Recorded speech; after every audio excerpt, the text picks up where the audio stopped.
الحمد لله وحده والصلاة والسلام على من لا نبي بعده. أما بعد فأعوذ بالله من الشيطان الرجيم. بسم الله الرحمن الرحيم. إنا أنذرناكم عذابا قريبا يوم ينظر المرء ما قدمت يداه ويقول الكافر يا ليتني كنت ترابا. بے شک ہم نے تمہیں قریبی عذاب سے ڈرایا. اس روز دیکھے گا ہر شخص جو اس کے ہاتھوں نے آگے بھیجا ہوگا اور منکر بولے گا اے کاش میں مٹی ہو گیا ہوتا. سامعین، آج ہماری سورہ النبا کی آیت مبارکہ نمبر 40 کی تلاوت و ترجمہ کا شرف نصیب ہوا اور الحمدللہ تعالی اس کی توفیق سے اور اس کی عنایت سے آج ہم سورہ نبا کے ترجمہ اور تفسیر کو مکمل کرنے کے قابل ہوئے. انشاءاللہ اگلی نشست میں سورۃ النازعات کی تفسیر کا آغاز کریں گے انشاءاللہ. سارے گفتگو کل ہماری آخری درس پاک کے اللہ پاک کے کلام میں یہ الفاظ تھے فمن شاء اتخذ الی ربہ مآبا. بس جو چاہے اپنے رب کی طرف ٹھکانہ بنا لے. اس کے بعد اللہ تعالیٰ نے فرمایا کہ اے لوگوں یہ مت سمجھنا کہ ہم نے محض تمہیں عذاب سے ڈرایا ہے اور تمہیں باتیں سنا دی اور آج ہم نے تمہیں عذاب میں مبتلا کر دیا. ایسا نہیں ہے. اللہ فرماتا ہے ہم نے پورے قرائن کو اور ہم نے پورے دلائل کو، پوری باتوں کو تمہارے سامنے رکھا ہے. ہم نے تم پر حجت کو قائم کیا ہے. حجت کیسے قائم کی؟ اللہ تعالیٰ نے کتابیں بھیجی دنیا میں، اللہ تعالیٰ نے صحیفے بھیجے دنیا میں، رب ذوالجلال نے انبیاء رسول بھیجے. کس کے لیے؟ یہ سارے صحف، یہ کتابیں، یہ انبیاء، یہ رسول کس کے لیے آئے؟ ہماری رہنمائی اور ہدایت کے لیے اور انسانوں کی رہبری کے لیے تشریف. اس کے بعد آخری نبی حضرت محمد رسول اللہ صلی اللہ علیہ وآلہ وسلم، چونکہ آپ خاتم النبیین ہیں، آپ کے بعد تو ظاہر ہے نبیوں کا سلسلہ جو ہے وہ منقطع ہو گیا، ختم ہو گیا. آپ کے بعد تو اب کوئی رسول آنا نہیں ہے. اس لیے اللہ تعالیٰ نے اس کے بعد یہ سلسلہ آقا کریم علیہ الصلوۃ والسلام کی امت کے جو علماء اور صلحاء ہیں، اللہ نے یہ ان کے حوالے کی. وقال النبی صلی اللہ علیہ وآلہ وسلم العلماء ورثۃ الانبیاء. آپ علیہ السلام نے فرمایا اب میری امت کے علماء یہ نبیوں کے وارث بنیں گے. نبیوں کے وارث اس انداز میں بنیں گے کہ جیسے نبی اور رسول دنیا میں لوگوں کے لیے ہدایت کا سامان کرتے تھے اور انہیں اللہ کا پیغام پہنچاتے تھے.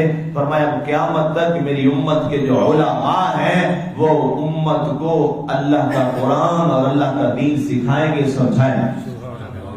اب یہ ڈیوٹی جو لگائی گئی، یہ جو ذمہ داری دی گئی، اتنی بڑی اہم ذمہ داری ہے اور میں یہ سمجھتا ہوں اور یہی قرآن و سنت کا فیصلہ ہے کہ دنیا کے اندر جو سب سے مشکل ترین اگر لوگ اس کو سمجھ لیں، مشکل ترین جو ذمہ داری ہے وہ یہ تبلیغ کی ذمہ داری. اس لیے کہ یہ حدیث ہر لمحہ میری نظر میں رہتی ہے. ایک سیکنڈ کے لیے یہ حدیث میرے آنکھوں سے جدا نہیں ہوتی کہ اللہ کے رسول صلی اللہ علیہ وسلم نے فرمایا قیامت والے دن کچھ ایسے واعظین لائے جائیں گے، مبلغین لائے جائیں گے، تبلیغ کرنے والے جن کی زبانوں کو کینچیوں سے کاٹا جائے. یہ کوئی چھوٹی ذمہ داری نہیں ہے، کوئی مذاق نہیں. یہ حدیث ایک سیکنڈ کے لیے میری نظروں سے الگ نہیں ہوتی، ہلا کے رکھ دینے والی ہے. ساری زندگی تبلیغ کرتا ہے اور پھر جا کے اگر زبان پھر کاٹی گئی تو پھر فائدہ کیا؟ پھر اسے تو جہالت بہتر اور نعمت تھی. اس لیے یہ کانٹوں کی سیج ہے. ایک یہ لفظ بولنا یہ کانٹوں سے گزرتا ہے. اگر کوئی سمجھے، جو نہ سمجھے تو پھر وہ تو الگ معاملہ ہے. بات تو احساس والی ہے کہ کہیں کوئی ایک لفظ بھی ایسا نہ نکل جائے جو منشاء خدا اور منشاء مصطفیٰ صلی اللہ علیہ وسلم کے خلاف. ظاہر ہے آپ بیٹھے ہیں، آپ نے تو ظاہر ہے میری بات سننی ہے کہ ہمارے پیش امام ہیں، انہوں نے یہ بات کر دی ہے، آپ اس پر عمل کریں گے، اور خدا نہ خواستہ ایک مبلغ کی ایک جو غلطی ہے وہ پوری امت کی بربادی کا سبب بن سکتی ہے۔ اس لیے فرمایا گیا یہ بڑی اہم ذمہ داری ہے۔ آج لوگوں نے تو اس کو بھی مذاق بنا لیا، اس کا نیچا اٹھا اور شروع کر دیا کام، نہ وہ علم، نہ وہ چیز، نہ وہ معاملہ۔ اور مجھے حضور غوث پاک کی وہ سیرت اور وہ بات میں آپ کو اکثر اپنے جو ہمارا چاند کی 11ویں کو پروگرام ہوتا ہے درس قرآن کا، اس میں یہ اکثر یہ بات آپ کو عرض کرتا ہوں کہ آپ نے فارغ التحصیل ہونے کے بعد 25 سال تک آپ نے خطبہ نہیں دیا، 25 سال تک خطبہ نہیں دیا، تقریر نہیں کی، تبلیغ نہیں کی، 25 سال گزارے، تزکیہ کرتے رہے، جنگلوں میں رہے، ویرانوں میں رہے، اور پھر اس کے بعد آگے آپ نے تبلیغ کا آغاز کروایا۔ یہ بڑی سوچنے والی بات ہے اور یہ بڑی قابل توجہ بات ہے۔ اس لیے یہ منصب کو نہ مذاق سمجھا جائے نہ مذاق بنایا جائے۔ اگر اس کے ساتھ مذاق ہوا یا مذاق کیا گیا جیسے چل رہا ہے تو پھر قوم کا بھی تو مذاق ہی بن رہا ہے۔ یہ بھی یاد رکھیے، بہت بڑا منصب، بہت بڑا منصب، کائنات میں سب سے بڑا منصب۔ اب جب ہم سیدنا صدیق اکبر کے فضائل میں بات کرتے ہیں نا، ساری فضیلتیں بات میں جو سب سے اہم بات جس پہ ہم بات کرتے ہیں کہ وہ رسول صلی اللہ علیہ وسلم کے خلیفہ ہے، تو ہم کیا کہتے ہیں کہ رسول اللہ صلی اللہ علیہ وسلم نے اپنی ظاہری حیات میں انہیں اپنے مصلی پہ کھڑا کیا، یہی بات کرتے ہیں نا۔ تو پتہ چلا سب سے بڑا اعزاز کیا ہے؟ مصلی رسول، منصب رسول صلی اللہ علیہ وآلہ وسلم کو جو مسند ہے۔ اس لیے فرمایا ہم نے تمہارے اوپر حجت قائم کی، ایک ایک بات تمہیں بتائی اور تمہیں سمجھایا تمہارا کیا حق، تم سے کیا سوال ہوگا، تم نے زندگی کیسے گزارنی ہے، تم نے گھر میں کیسے رہنا ہے، معاشرے میں کیسے رہنا ہے، کسب معاش کیسے کرنا ہے، کاروبار کیسے کرنا ہے، رشتہ داروں کے ساتھ کیسے رہنا ہے، ایک ایک بات کو بتایا۔ چھوٹے کا کیا شفقت والا حق ہے، بڑے کا کیا احترام والا حق ہے، چھوٹے پر کیا فرض ہے، بڑے کا ادب، بڑے پر کیا فرض ہے، چھوٹے کے ساتھ شفقت، یہ ساری باتیں ہم نے تمہیں سکھائی۔ اتنا ہمارا پیارا اسلام اور دین ہے، اور اس نے تو ہمیں بیت الخلاء واش روم میں جانے کے طریقے بھی سکھائے۔ ہمیں فخر ہے ہمارا اسلام ایسا عظیم دین ہے کوئی ایسا دین؟ کوئی نہیں ہے۔ یہ صرف آپ کا اور میرا دین، دین اسلام ہے، جس نے ہمیں واش روم میں جانے کی آداب سکھایا، جس نے بیوی کے ساتھ حق زوجیت کیسے ادا کرنا ہے وہ سکھایا۔ کیا خوبصورت دین، اور اتنے خوبصورت دین کو ماننے والا مسلمان پھر دھکے کھا رہا ہو تو پھر سوالیہ نشان ہے، کمی ہم میں ہے۔ اسلام تو ہمارا بہت فائق ہے، بہت اعلیٰ ہے۔ عمر فاروق رضی اللہ تعالیٰ عنہ یہودی نے تانا مارا، کہا واہ تم بڑے اپنے دین کی بات کرتے ہو، تمہارا نبی تمہیں وہاں میں نے سنا ہے بتا رہا ہوتا ہے کہ تم نے پیشاب کیسے کرنا ہے، تم نے جانا کیسے، اٹھنا ہے جانا ہے تو کیا پڑھنا ہے، اٹھ کے آنا ہے تو کیا پڑھنا ہے۔ اس نے مذاق میں یہ بات کی، یہ تمہارا نبی رسول ہے۔ آپ نے کہا یہودی الحمدللہ ہمیں فخر ہے، ہمارا رسول ہمیں یہ بھی سکھاتا ہے۔ کہتے ہیں یہودی کی آنکھیں جھک گئی، اس کی زبان بند ہو گئی۔ اس نے کہا واقعی، پھر آپ نے فرمایا تمہارے پاس تو اس بات کا بھی جواب نہیں، اس بات کا بھی جواب نہیں، اس بات کا بھی جواب نہیں۔ فاروق اعظم اس کے بعد وہ شرمندہ ہو کے جان چھڑا کے وہاں سے بھاگ نکلا۔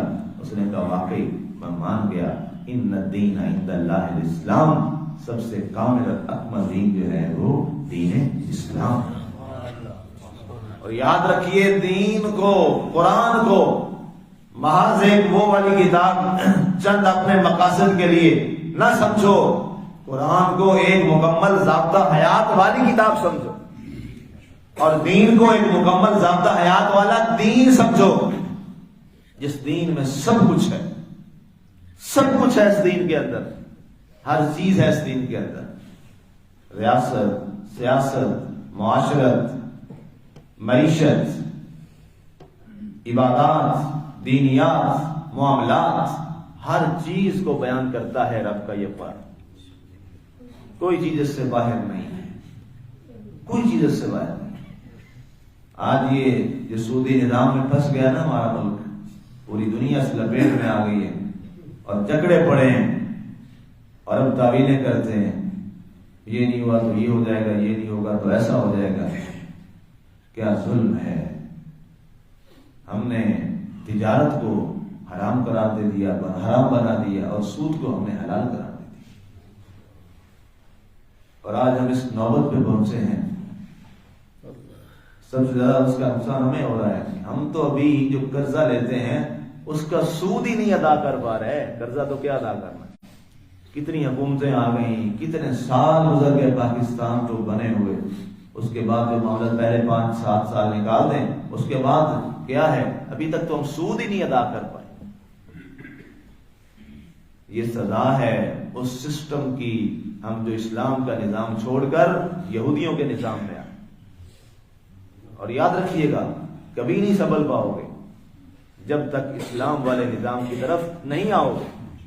کبھی نہیں سنبھل پاتے، کبھی بھی نہیں.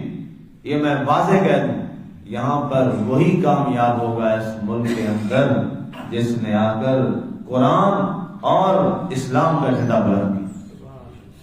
وہ انشاءاللہ کامیاب ہو جائے. اس کو کوئی ناکامی سے روک نہیں سکتا. وہ کامیابی سے وہ کامیاب ہوگا. لیکن شرط اس میں بھی ہے، من میں خلوص ہو، اللہ اور اس کے رسول کی رضا. اس کے بغیر کام نہیں ہوتے. آگے فرمایا گیا کہ یہ ساری باتیں ہمیں اس لیے بتائیں کہ قریب عذاب آنے والا ہے، آزمائش آنے والی ہے. اور پھر کیا ہوگا، یوم ینظر المرء ما قدمت یداہ. اس دن ہر انسان دیکھ لے گا کہ اس کے ہاتھوں نے آگے کیا بھیجا ہے. یہ بولے گا رجسٹر ہمارا کرامن کاتبین کا تیار کردہ رجسٹر بولے گا کہ کیا بھیجا ہے ہمارے ہاتھوں نے آگے. ہاتھوں نے آگے بھیجنے سے مراد یہ ہے ہم نے کیا اعمال نامہ آگے بھیجا ہے. ہمارا ہی اعمال نامہ کھلنا ہے. اللہ نے ہمارے اعمال نامے پہ ہی فیصلہ فرمانا ہے کہ کیا لے کے آئے ہو دنیا میں، دنیا سے کیا لے کے آئے ہو میری دربار میں. نیکیوں والا رجسٹر بھر کے لائے ہو یا برائیوں والا کالا کر کے آئے ہو، کون سا لے کے آئے ہو. اللہ اس پہ فیصلہ فرمائے گا. اور جب ایسا معاملہ ہوگا، اللہ اکبر ویقول الکافر یا لیتنی کنت ترابا. پھر کافر کہے گا، ہائے کاش میں پیدا ہونے کے بعد بہت سے پہلے مٹی کیوں نہ ہو گیا، میرا وجود ختم ہو گیا ہوتا، میں کچھ نہ ہوتا، ایک مٹی کا ذرہ ہوتا، میرا وجود ہی نہ ہوتا. آج یہ بات ہم بڑے سارے فخر سے کرتے ہیں. سچی بات ہے، اچھی بات ہے. ہم سارے کہتے ہیں ہم اشرف المخلوقات ہیں جی، ہم انسان ہیں جی، ہم اشرف المخلوقات ہیں، ساری مخلوقوں سے افضل ہیں. تو اشرف المخلوقات سے ویسے تو نہیں نہ بڑھتے ہیں. یہ تو اشرف المخلوقات جتنا بڑا منصب اتنی بڑی ذمہ داری. جیسے جیسے منصب بڑا ہوتا ہے اسی طرح ذمہ داری بڑی بڑھ جاتی ہے. ذمہ داری بڑی ہوتی ہے. معاشرے میں برائی ہے، اخلاقی گراوٹ ہے، بربادی ہے، تو آگے آپ کو تو کوئی نہیں کہتا، کوئی اوپر سے آئے گا یا ہم کو ایسے معاملہ ہوگا تو آگے مجھ سے پوچھے گا، نہیں امام صاحب آپ امام ہیں اس محلے کے، یہاں کے لوگوں کے، ان کو یہ بتائیں نا یہ بات. ایسے ہی ہوتا ہے، جو بھی کوئی معاملہ ہوتا ہے مجھے ہی آگے کہتے ہیں نا. حالانکہ وہ برائی میں تو نہیں کر رہا ہوتا، لیکن آگے کہاں مجھے جاتا ہے. کیا وجہ؟ بھائی آپ کا منصب ہے، آپ کی ذمہ داری زیادہ ہے. گھر میں بچہ، بیٹا، بیٹی، گھر والا، کوئی اور بہن بھائی برائی کرتا ہے نا تو آگے لوگ سب سے پہلے، پنجابی میں علماء کہتے ہیں کس کو آگے دیتے ہیں؟ گھر کے بڑے کو. گھر کے بڑے کو آگے کہتے ہیں، حالانکہ بڑے نے وہ برائی تو نہیں کی ہوتی. تو پھر سمجھنا ہوگا اتنا بڑا منصب اتنی بڑی ذمہ داری. اب اگر ہم اشرف المخلوقات ہیں، ساری مخلوق سے افضل ہیں، تو پھر ہماری ذمہ داری بھی تو بڑی. ہمیں پھر بن کے دکھانا ہے کہ ہم واقعی اشرف المخلوقات ہیں. سوچنے والی بات یہ ہے کہ یار اگر ایک جانور وہ تو جنت میں ہو، تو جانور ہے اور ایک اشرف المخلوقات جو انسان ہے وہ جہنم میں جل رہا ہو تو کتنی شرم والی بات ہے۔ اصحاب کہف کا کتا جنت میں ہوگا نا، اس میں تو کسی کو دوسری رائے نہیں ہے۔ ناقہ صالح علیہ السلام جنت میں ہوگی نا، اونٹنی صالح علیہ السلام والی جنت میں ہوگی۔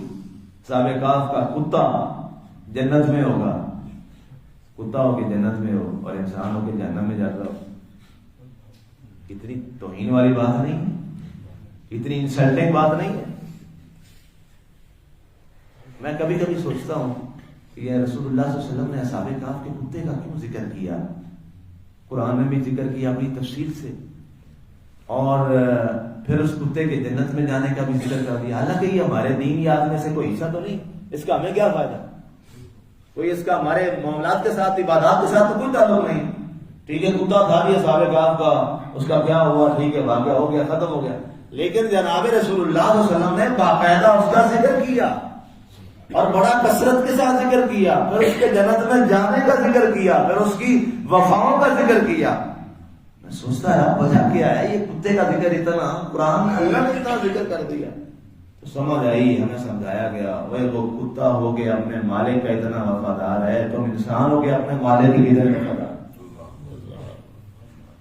اللہ نے یہ بات میرے دل میں ڈالی، ظاہر کتاب میں تو یہ نہیں لکھی ہوئی تھی، نہ کسی تفسیر میں نے یہ پڑھی ہے، نہ یہ لکھی ہوئی۔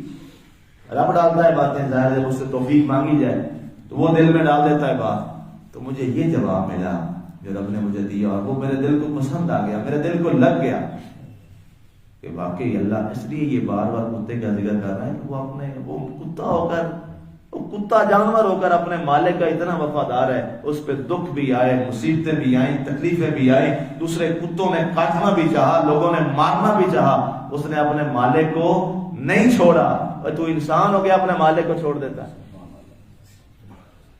اس لیے آج عہد کیجئے، ہم سارے مل کے آپ اور میں عہد کرتے ہیں، ہم اپنے مالک کے وفادار رہیں، اس مالک سے وفا کرو، انشاءاللہ وہ تو وفاؤں کی قدر کرنے والی ذات ہے اور سب سے بڑا وفادار ہے۔ کمال کا ایک قدم بڑھاؤ گے، فرماتا ہے 70 قدم بڑھاؤں گا تمہاری طرف۔ ایک بار پکارو گے 70 بار پکاروں گا، تمہیں یاد کروں گا۔